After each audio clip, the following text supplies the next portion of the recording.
Satyam institute of technology Beawar से अनुपम Pandey applied physics के lecture में आपका स्वागत करते हैं। आज हम पढ़ेंगे यूनिट 8 में ही व्हीटस्टोन ब्रिज एप्लीकेशन, जिसमें है मीटर ब्रिज, मीटर सेतु। देखिए क्या होता है मीटर सेतु। मीटर सेतु व्हीटस्टोन सेतु के सिद्धांत पर आधारित उपकरण है, जिसके द्वारा दिए गए चालक तार का अज्ञात प्रतिरोध ज्ञात किया जाता है। व्हीटस्टोन ब्रिज में भी हम एक अज्ञात प्रतिरोध ज्ञात करते हैं, इसके अंतर्गत भी हम जो आपका तार है उसका अज्ञात प्रतिरोध ज्ञात करेंगे।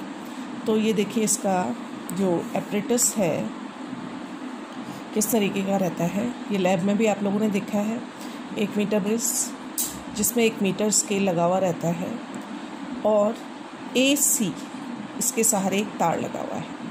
इसी बोर्ड पर ये हमारी पत्तियाँ लगी रहती हैं AE FG, जिसमें DB एक टर्मिनल होता है, HC अन्य पत्ती है। अब व्हीटस्टोन ब्रिज का जो सर्किट है वो आपको बताया था कि A और C के बीच में सेल और एक कुंजी लगाई जाती है। यहाँ पर भी A और C के मध्य एक सेल और एक कुंजी लगा रहे हैं। E और F के मध्य रेजिस्टेंस बॉक्स यानी ज्ञात मान का प्रतिरोध, और B और D के मध्य क्या लगा हुआ है, यहाँ पर धारामापी और कुंजी। तो यहाँ पर धारामापी और उसका संबंध हम कर देते हैं विसर्पी कुंजी से। विसर्पी कुंजी क्या होती है कि जो कि इसके ऊपर आसानी से फिसल सकती है, उसको हम क्या कहते हैं, विसर्पी कुंजी। और G और H के मध्य अज्ञात प्रतिरोध लगाया जाता है। A और C के मध्य P और Q प्रतिरोध रहते हैं, तो विसर्पी कुंजी बिंदु B को डिनोट करती है, जहाँ पर भी धारामापी में विक्षेप 0 आएगा। AB L लंबाई का तार हो जाएगा और BC Q यानी 100 मीटर का तार है, 100 सेंटीमीटर हो गए तो 100 - L लंबाई का तार होगा। अब देखिए इसकी संरचना किस प्रकार से होती है। मीटर सेतु में 1 मीटर लंबा व समान अनुप्रस्थ काट क्षेत्रफल का एक प्रतिरोध तार, कांस्टेंटन या मैग्नेट का तार AC तनी हुई अवस्था में 1 मीटर पैमाने के सहारे लगा हुआ होता है।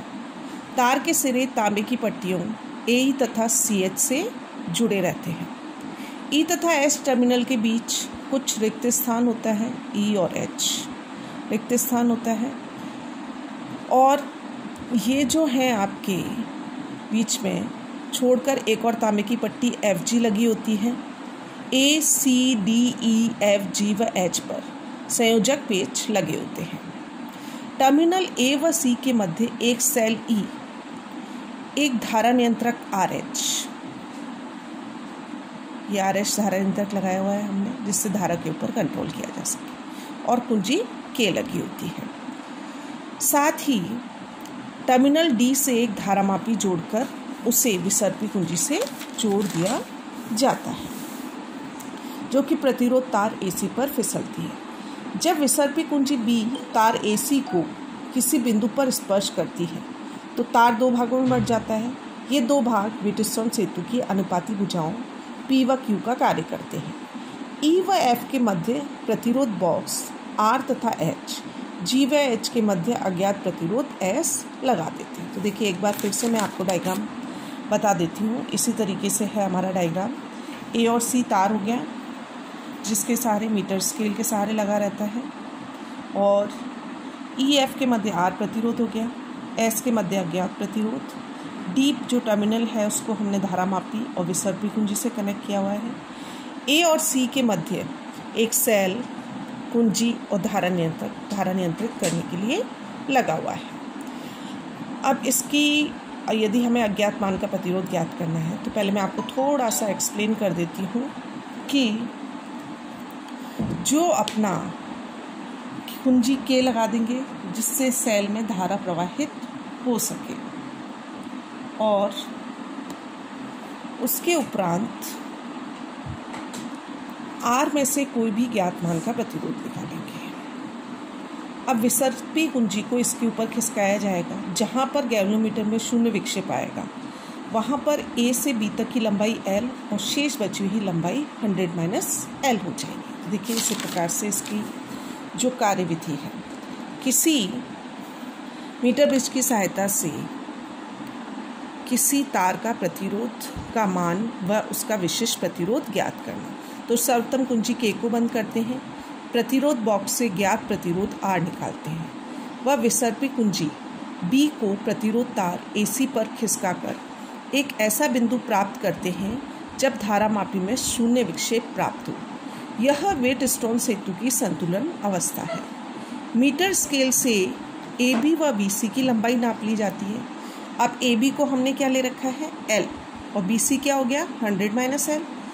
अब यदि जो तार AC लिया है उसकी एकांक लंबाई का प्रतिरोध हम मान के चल रहे हैं रो, तो एक लंबाई का प्रतिरोध क्या है रो, तो L लंबाई का प्रतिरोध P बराबर क्या हो जाएगा रो इंटू L। तो P बराबर रो इंटू L आ गया हमारे पास। Q बराबर BC है रो 100 - L। अब व्हीटस्टोन ब्रिज के सिद्धांत के अनुसार क्या होता है P/Q = R/S। ये मान इसमें रख दिए, L रो और रो 100 - L किसके बराबर है R/S के बराबर। रो से रो कैंसिल हो गया, तो S की वैल्यू क्या आ जाएगी 100 - L/L इंटू R, जहाँ पर S क्या है अज्ञात प्रतिरोध। इस प्रकार से हम अज्ञात प्रतिरोध का मान ज्ञात कर सकते हैं। अब अगर मान लीजिए इसका विशिष्ट मान ज्ञात करना है हमें, विशिष्ट प्रतिरोध, तो वो कैसे ज्ञात करेंगे। यदि अज्ञात प्रतिरोध की जो लंबाई है उसको हम नाप लेंगे कैपिटल L, अनुप्रस्थ काट क्षेत्रफल है A तथा विशिष्ट प्रतिरोध किसका तार का रो नॉट लेके चल रहे हैं। जो प्रतिरोध का फॉर्मूला होता है वो होता है R = रो L/A। यहाँ पर हमने अज्ञात प्रतिरोध को नाम दिया है S, S बराबर रो नॉट L/A। तो रो नॉट = क्या हो जाएगा SA/L। देखिए रो नॉट की वैल्यू SA और L/ में चला गया। अब R यदि उसकी त्रिज्या है प्रतिरोध S की, तो A बराबर हो जाएगा πr²। तो विशिष्ट प्रतिरोध आ गया रो नॉट = S × πr² L। इस प्रकार से हम मीटर ब्रिज की सहायता से अज्ञात प्रतिरोध और विशिष्ट प्रतिरोध का मान ज्ञात कर सकते हैं, जिसमें आज हमने देखा कि मीटर ब्रिज की संरचना क्या है और उसके द्वारा हम अज्ञात प्रतिरोध का मान या विशिष्ट प्रतिरोध का मान कैसे ज्ञात कर सकते हैं।